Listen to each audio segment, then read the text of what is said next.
Le petit extrait que j'aimerais partager se trouve dans l'Évangile de Luc, au chapitre 12, et je lirai les versets 35 à 38. « Mettez une ceinture à votre taille et tenez vos lampes allumées.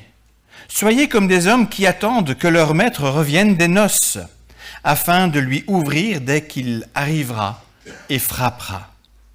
Heureux ces serviteurs que le maître, à son arrivée, trouvera éveillés. Je vous le dis en vérité, il mettra sa ceinture, les fera prendre place à table et s'approchera pour les servir. Qu'il arrive au milieu ou vers la fin de la nuit, heureux sont ses serviteurs s'ils trouvent éveillés. »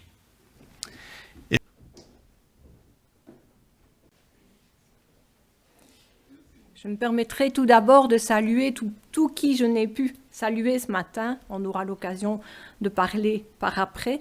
Nous sommes très heureux de votre invitation encore pour ce dimanche et nous sommes bénis de passer ces moments avec vous.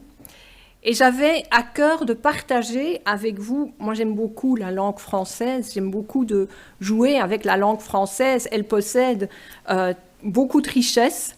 Malgré tout, même si j'en connais une qui est plus riche que celle-là, n'en déplaise aux francophones, mais elle possède notamment, comme toutes les langues, des adages. Il y a des adages, des dictons, des choses que l'on entend et que l'on sort à l'une ou l'autre occasion. Et quand j'étais enfant, j'entendais régulièrement chez moi cette expression, et j'ai donné le titre du message de ce matin, 20 fois sur le métier. Alors chez nous, c'était passé à 100 fois sur le métier. Mais bon, j'ai été revoir, en fait 100 fois, c'est à peine exagéré. Et donc, les 20 fois, remettez votre ouvrage sur le métier. Eh bien, moi qui suis née dans la région lainière et qui avait une maman qui travaillait dans le textile, pour moi, c'était évident. C'était le métier de tisserand. Et effectivement, à l'origine, c'est bien le métier de tisserand, mais moi, j'imaginais qu'on parlait vraiment de quelqu'un qui faisait un tissu, qui faisait, comme nous on appelait dans la région, une pièce de tissu. Eh bien, que nenni, braves gens, ce n'était pas du tout cela. En fait, et ça date du XVIIe siècle, c'est pour ça que je vous dis cette expression, cette autre expression, c'est un poète qui a déterminé cette phrase, qui a écrit cette phrase, c'est Nicolas Boileau. Et donc, il a écrit cela dans son livre intitulé, L'art poétique en 1674. Et il parle effectivement bien d'un tisserand. Et il prend cet exemple en disant, voyez le tisserand, il vérifie plusieurs fois son ouvrage. Eh bien, quand on écrit comme ceci, un art poétique, quand on écrit un poème, quand on écrit un livre, un roman, peu importe, lui, il le prend pour une œuvre artistique, eh bien, il explique qu'il faut peaufiner son œuvre, qu'il faut toujours y revenir pour la mener à la perfection. Et je me suis dit, finalement, 20 fois sur le métier, remettez votre ouvrage, ça ne s'applique pas qu'à l'art poétique ou à l'art en général. Ça s'applique en fait à notre vie de tous les jours. Et puis je suis allée un cran plus loin, je me suis dit, et finalement, si cet adage, on pouvait l'appliquer dans notre vie chrétienne. 20 fois, et alors là on peut mettre 100, c'est pas exagéré pour le Seigneur, 20 fois sur le métier, remettez votre ouvrage. Ce matin, Emmanuel vient de lire un extrait de l'Évangile de Luc, dans lequel on voit Jésus qui explique que des personnes, des serviteurs, c'est même le mot esclave qui est en grec, c'est le doulos, sont encouragés alors qu'ils rentrent du travail, que la nuit est là, à continuer à veiller, à continuer à être sur le qui-vive pour le moment où le maître va rentrer. Ils doivent être toujours prêts à travailler. Et pour ce faire, le texte nous dit qu'il faut relever les pans de la rombe et les coincer dans la ceinture. C'était l'habit de l'époque, évidemment. Ils avaient ainsi une marche plus facilitée, mais aussi de tenir les lampes allumées pour éclairer le chemin. Et au niveau spirituel, ces deux choses sont aussi un éclairage. Parce que pour que nous ayons une marche facilitée pour suivre Jésus, il ne faut pas qu'on soit embarrassé dans notre progression par des vêtements ou des moules dans lesquels on s'est glissé et qui vont entraver notre marche. Et quoi de mieux que d'avoir avec nous la parole qui est, comme le dit le psaume 119, la lampe sur notre sentier. Et donc, en considérant ces deux choses-là, on peut se dire effectivement, moi aussi, pour Christ, je veux remettre 20 fois le métier sur 20 fois sur le métier mon ouvrage. Dans ce sens-là, c'est peut-être un peu mieux.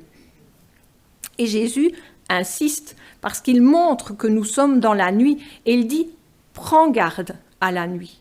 En d'autres termes, il dit « attention, la nuit est là, tu as fait ton travail, tu es fatigué, mais fais attention, ce n'est pas encore le moment de t'endormir. Ce n'est pas encore le moment de t'arrêter. Il faut rester sur le qui-vive. » Et là, on voit en fait que Jésus nous invite à ne pas entrer dans la nuit, de ne pas se laisser surprendre par cette nuit. Mais de quelle nuit Jésus veut-il parler? Alors moi, je l'ai appelée la nuit de la stérilité. D'accord? Cette nuit de stérilité qui peut provenir de différentes étapes de notre vie. Que nous ayons été blessés, que nous soyons découragés, que nous soyons trop contents de nous-mêmes. Il y a différentes choses qui peuvent nous mener dans cette nuit de stérilité qui va en fait arrêter notre œuvre pour Jésus. Et ce matin, j'ai choisi 3 personnages du Nouveau Testament pour illustrer ces 3 nuits.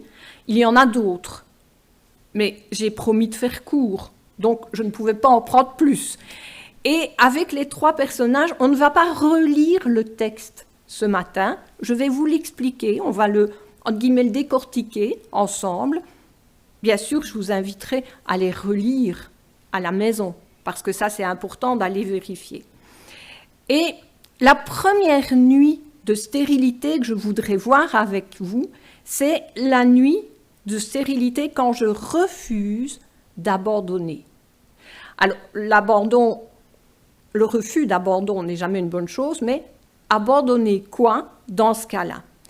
Ici, nous avons des possessions qui peuvent nous ralentir, voire nous dévier, voire carrément nous arrêter dans notre vie de production pour Dieu. Et dans l'évangile de Marc, comme j'ai dit tout à l'heure à Marc, qui est là, on a plein d'évangélistes, et donc vous allez voir qu'on va un petit peu voyager dans les évangiles aujourd'hui.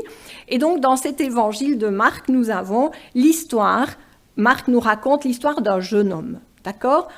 Selon qu'on est chez Marc ou chez Matthieu, c'est un jeune homme. Selon qu'on est avec Luc, c'est un chef. Il pouvait très bien avoir les deux fonctions de toute façon. Mais ce qui était sa caractéristique dans les 3 évangiles, c'est que Jésus dit qu'il était riche. D'accord ? Un jeune homme riche. Et il est suffisamment riche pour que Jésus le souligne en disant qu'il est plus difficile à un riche d'entrer dans le royaume de Dieu qu'à un chameau à passer le chat d'une aiguille. Et ça, c'est quelque chose, on pense toujours richesse, monnaie, un petit peu comme on verrait Picsou, d'accord ? Mais il n'y a pas que ça comme richesse. Et là, le texte biblique, au niveau spirituel, sans le détourner, on peut aller plus en profondeur dans la lecture. Alors que voyons-nous ? Un jeune homme qui accourt près de Jésus. Un jeune homme qui, quand Jésus l'interpelle, par rapport à ce qu'il souhaite, puisqu'il souhaite, le jeune homme, avoir plus que ce qu'il ne connaît, avoir la vie éternelle. Rappelons-nous, Jésus n'est pas encore mort sur la croix à ce moment-là. Et donc, Jésus l'interpelle et le jeune homme répond, j'ai suivi les commandements bibliques dès mon jeune âge. Et il n'est pas vaniteux dans sa réponse. Il examine sa vie et il se dit, j'ai fait ce que j'ai pu. J'ai fait au mieux, donc j'ai suivi. Et il est honnête dans sa réponse. Mais cet homme vient avec quelque chose. Il a besoin. Il a un besoin de plus. Et donc, il ose demander à Jésus. Et nous voyons Jésus, quand le jeune homme lui dit « Écoute, j'ai fait vraiment tout ce que j'ai pu pour suivre la loi de Moïse », Jésus pourrait lui dire, comme beaucoup de théologiens de nos jours, à juste titre en passant par Paul en premier, c'est pas suffisant. Il faut avoir le salut en Jésus-Christ. Et c'est une vérité biblique, hormis le fait qu'à ce moment-là, Jésus n'est pas encore mort sur la croix. D'accord ? Mais par contre, Jésus regarde le jeune homme. Et alors là, le grec est intéressant. Le verbe grec, emblépo, pour ceux qui veulent aller vérifier, ça veut dire il l'observe, il scrute le jeune homme. Il ne le regarde pas comme on regarde quelque chose en passant. Il l'observe vraiment. Et en l'observant, il voit cette honnêteté et cette impossibilité d'aller plus loin pour le jeune homme dans la loi de Moïse, parce qu'il est concerné, comme chacun d'entre nous, par le péché. Et il nous est dit que Jésus l'aime. Alors, pour nous, Jésus qui aime quelqu'un, c'est logique, parce que Jésus aime. C'est vraiment son essence, d'accord ? Mais là, il est insisté pour dire qu'il l'aime, dans le sens qu'il donne un crédit à ce que le jeune homme vient de dire. Il ne le rejette pas, il ne le relance pas, il ne lui dit pas « tu n'as pas fait suffisamment d'efforts » ou « tu n'y arriveras quand même jamais ». Non, il l'aime, posément, calmement. Et puis, dans ce regard d'amour qu'il lance, ce jeune homme reçoit le regard d'amour, mais il veut plus. Il souhaite plus. Et contre toute attente, Jésus le renvoie à lui-même. Il ne lui dit pas, écoute, pour avoir plus, voilà ce que tu dois faire. Il va le renvoyer. Ce n'est pas un nouveau commandement à suivre, c'est une indication sur le chemin. Et cette indication est intéressante pour nous, parce qu'il nous est dit que le jeune homme a respecté, il estime avoir respecté tous les commandements de l'Ancien Testament, de la loi de Moïse, d'accord ? Et nous, toute notre vie, nous pratiquons les œuvres que Jésus, que Christ a mises sur notre route préalablement, comme il est dit dans Éphésiens 2, 10, « Car nous sommes son ouvrage, ayant été créés dans le Christ Jésus, pour les bonnes œuvres que Dieu a préparées à l'avance, afin que nous marchions en elles. » Convenons que toutes les œuvres que Dieu nous place pour les réaliser, nous ne les réalisons pas nécessairement toutes parfaitement. Et parfois même, il y en a que nous ne réalisons pas. D'accord ? Il y a des circonstances de la vie qui font que. Et donc, si pour nous, il est impossible de réaliser toutes les œuvres malgré notre bonne volonté, il est fatalement impossible aussi au jeune homme riche de suivre tous les commandements, même s'il y met toute sa bonne volonté. Et Jésus lui explique qu'il attend plus de lui. Ce n'est pas de faire plus de bonnes œuvres, ce n'est pas de faire plus la suite des commandements, mais c'est de ne pas s'arrêter sur ce qui a été fait. Parce que toutes ces choses peuvent alors devenir des entraves, des obstacles sur notre chemin, dans notre travail pour Dieu, dans notre ministère. Et toutes ces choses que nous avons réalisées et auxquelles nous tenons, comme le jeune homme riche tenait à sa richesse, ça peut nous faire entrer dans ce que j'appelle la nuit de la stérilité.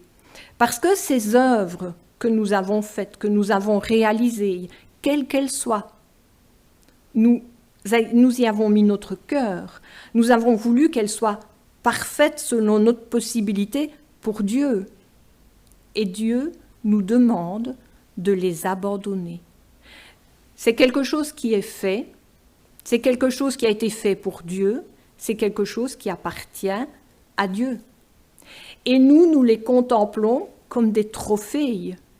Et on se dit, oui, mais telle année, j'ai pu faire ça, telle année, j'ai fait ça, ou j'ai pu donner ce témoignage, ou j'ai pu encourager, ou inviter, ou il y a tellement d'œuvres que nous faisons.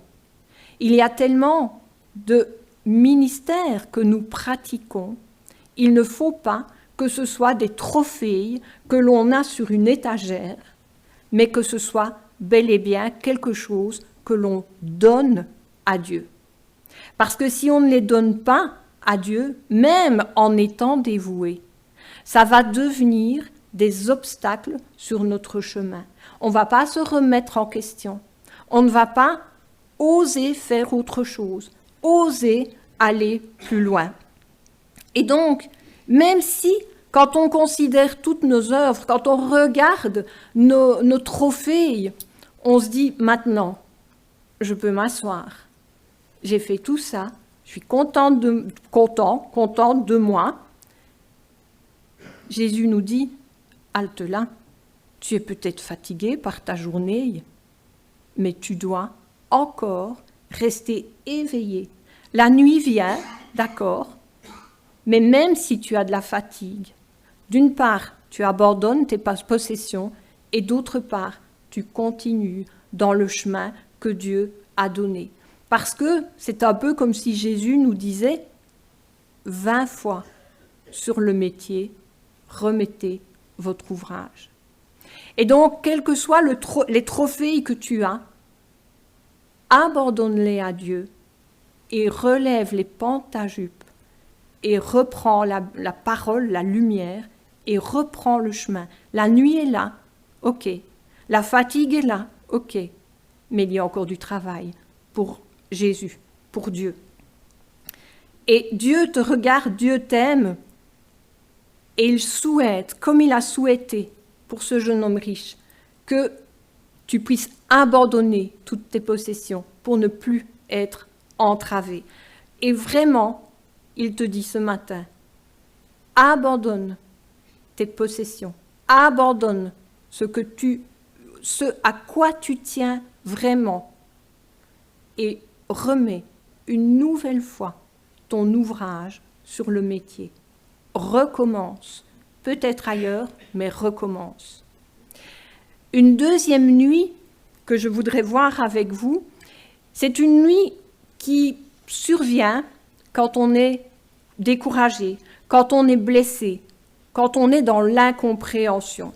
Et ces trois sentiments ensemble, il y a ça fait d'abord un effet domino, et puis il y a un couple, je vais dire ainsi, de deux personnages qui l'ont bien vécu, ce sont les disciples d'Emmaüs. Et donc, les disciples d'Emmaüs sont blessés, découragés et dans l'incompréhension. Et ce matin, tu te trouves peut-être dans cette situation, blessé, découragé et dans l'incompréhension. Et même si la blessure date d'un moment, l'incompréhension est peut-être toujours là. Et même si cette blessure semble un peu cicatrisée, elle fait encore mal et surtout, tu ne comprends pas pourquoi le Seigneur a permis que cette chose intervienne, que cette chose arrive. Et donc nous allons voir ce qu'il en est pour ces disciples d'Emmaüs.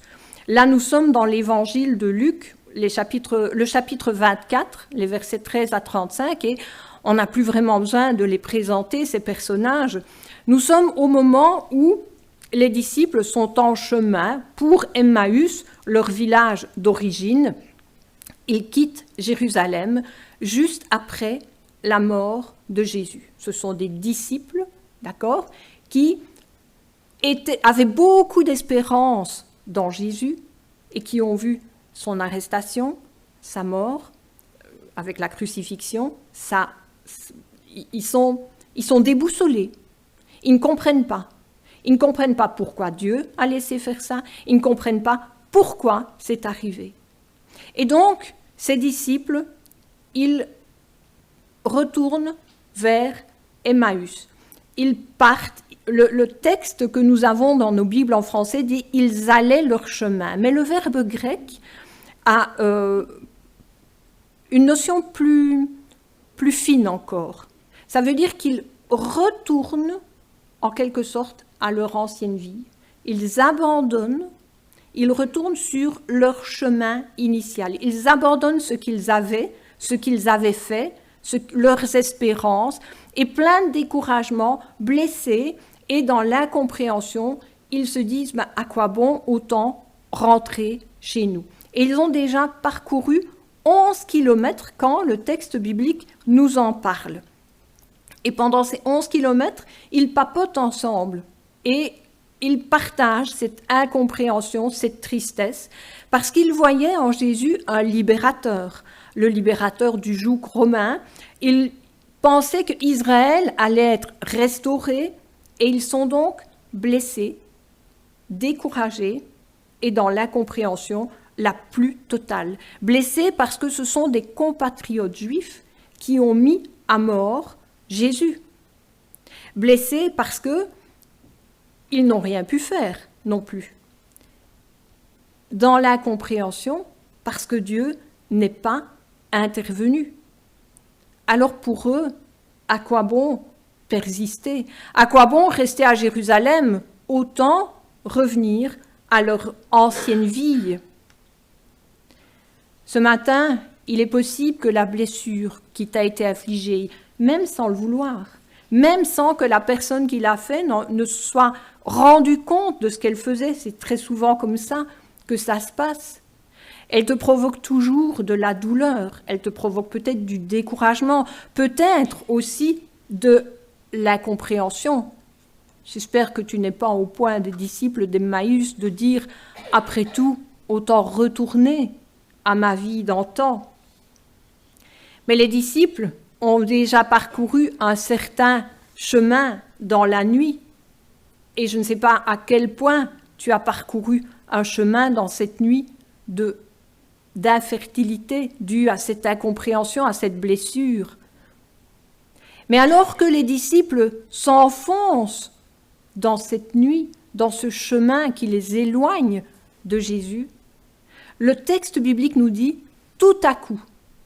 Il y a un tournant dans l'histoire. Tout à coup, Jésus surgit. Tout à coup, Jésus arrive auprès d'eux. Et il fait route avec les deux hommes. Alors dans leur découragement, mais aussi parce qu'ils n'ont pas une intimité avec Jésus. Et là, on le lit dans le verbe qui est là. Il est mis qu'ils ne reconnaissent pas Jésus. Alors effectivement, là-bas, c'est le verbe reconnaître, mais il y a un petit ajout dans ce verbe qui montre qu'ils n'ont pas une intimité avec lui. Et que le manque d'intimité avec lui fait qu'ils ne reconnaissent pas Jésus. Leur cœur, leur intelligence, leur spiritualité ne leur dit pas « c'est le Seigneur ». Et donc, il faut que Jésus leur réexplique tout ce qui devait arriver. Et alors, pour les disciples, c'est un peu comme un puzzle qui se met en marche et qui va finalement pouvoir guérir la blessure, qui va pouvoir ôter le découragement, qui va pouvoir rencontrer l'incompréhension. Et ce matin, je voudrais te dire que tout à coup, Jésus surgit aussi dans ton chemin, dans cette nuit dans laquelle tu t'enfonces. Et Jésus surgit parce que d'une part, il veut t'accompagner. Il veut te dire, je sais que tu es blessé. Je sais que tu es découragé. Et je sais que tu ne comprends pas. Mais moi, je suis là. Moi, je chemine avec toi. Et tout à coup, Jésus donne une autre route à ton chemin. Il fait une bifurcation pour que tu reprennes le bon chemin. Et dans le texte, il est dit pour les disciples, notre cœur ne brûlait-il pas au-dedans de nous? Et si nous analysons bien notre propre vie, quand nous sommes dans le découragement, dans la blessure, dans l'incompréhension, est-ce que notre cœur ne brûle pas quand même encore un peu pour Dieu? Et ce matin, je voudrais te dire, fais comme les disciples. Du moment où Jésus s'est installé, qu'il a partagé le pain et le vin, et c'est ce qu'il veut faire avec toi aussi, il t'invite à sa table, les disciples vont le reconnaître et ils vont rebrousser chemin, ils vont sortir de cette nuit de stérilité. Et c'est ce que Jésus t'invite ce matin aussi. Sors de la nuit de stérilité. C'est sûr, ta blessure est toujours là, mais elle cicatrise. Et je peux te dire, pour l'avoir vécu, que les cicatrices vont te donner une profondeur de plus dans ton témoignage et vont pouvoir être utilisées au bénéfice d'autres qui sont dans la douleur, parce qu'ils verront comment, en toi, Dieu a guéri.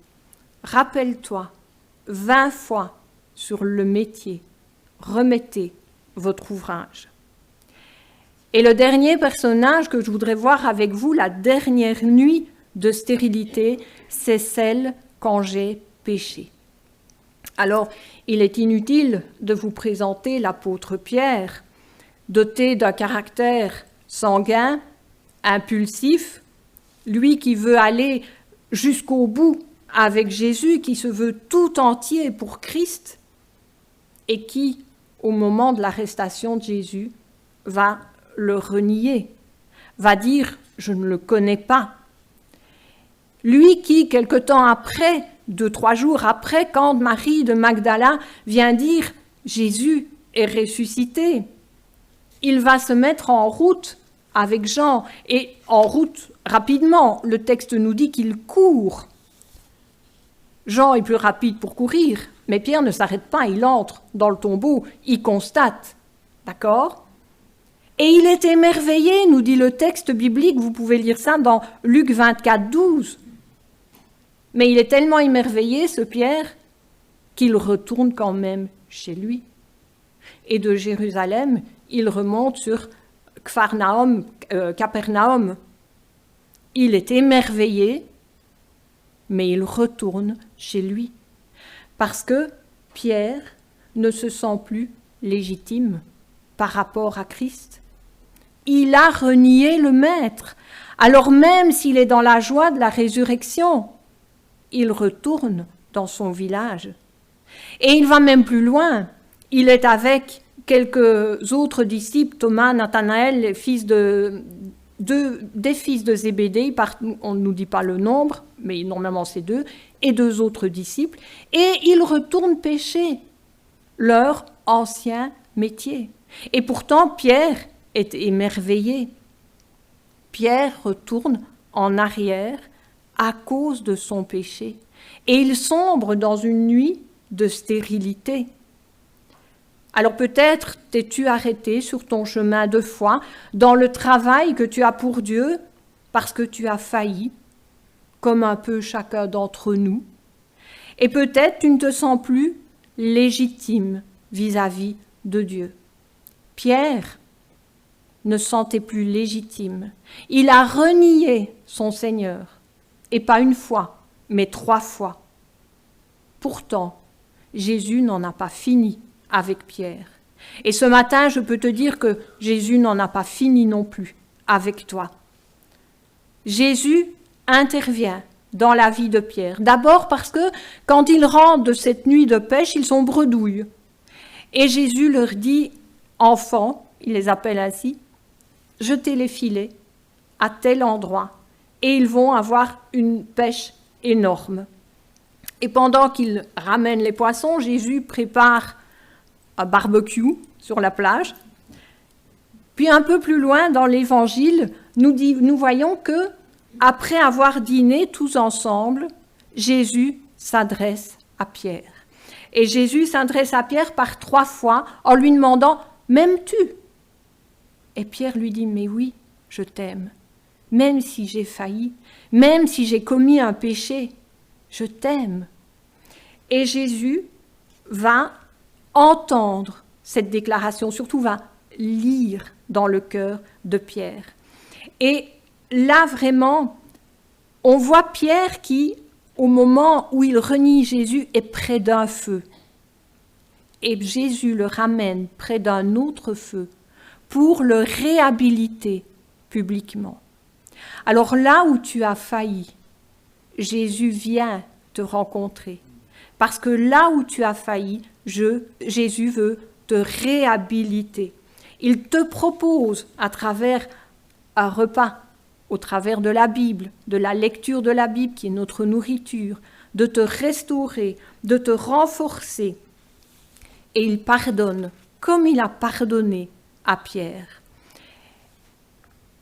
Quand Jésus a expliqué à Pierre et aux autres disciples de jeter le filet dans un autre endroit parce qu'ils n'avaient pas péché, Pierre avait le choix de dire oui ou de dire « Attends, toi, tu n'es pas un pêcheur de métier ». Quand Jésus a demandé à Pierre s'il l'aimait, Pierre avait encore le choix de dire oui ou non. Aujourd'hui, Jésus t'appelle à revenir à lui, à te relever, à reprendre le chemin là où tu t'es arrêté. Et il te laisse le choix. Tu peux dire oui ou tu peux dire non. Pierre, lui, il a accepté. Et alors Jésus lui a dit, « Eh bien toi, suis-moi. » Ce matin, que vas-tu répondre à l'appel de Jésus de reprendre ton chemin, de reprendre ton œuvre pour lui, de reprendre peut-être ce nouveau chemin qu'il te propose. Et rappelle-toi, 20 fois sur le métier, remettez votre ouvrage. Ce matin, en guise de conclusion, je reviendrai au passage que nous avons lu à l'entame de la prédication.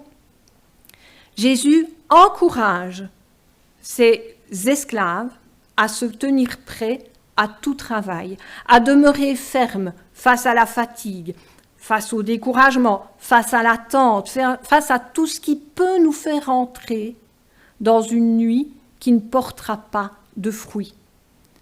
Et après cela, il dit, si vous avez tenu jusque-là, il vient avec des paroles de bénédiction. Il explique que ceux qui seront trouvés attendant activement et avec vigilance le retour du Maître seront bénis et heureux. Et en plus de la bénédiction, le travailleur, l'esclave, le serviteur trouvé, éveillé et actif aura accès à la table du Maître et sera servi par le Maître. Alors ce matin, peut-être as-tu des possessions dont tu éprouves des difficultés à te dépouiller. Ou alors tu es blessé, découragé, dans l'incompréhension, ou bien peut-être un péché t'a-t-il arrêté. Je t'invite à ne pas rester dans cette nuit stérile. Reviens à Jésus. Tout à coup, il surgit. Tout à coup, il te dit qu'il t'aime. Tout à coup, il pardonne. Et reprends ton travail avec lui. Et puis, tu pourras aussi ainsi profiter de sa table. Il t'invite, ne t'en prive pas. Et pour Christ ce matin, que chacun de nous, 20 fois sur le métier, nous puissions remettre notre ouvrage. Amen.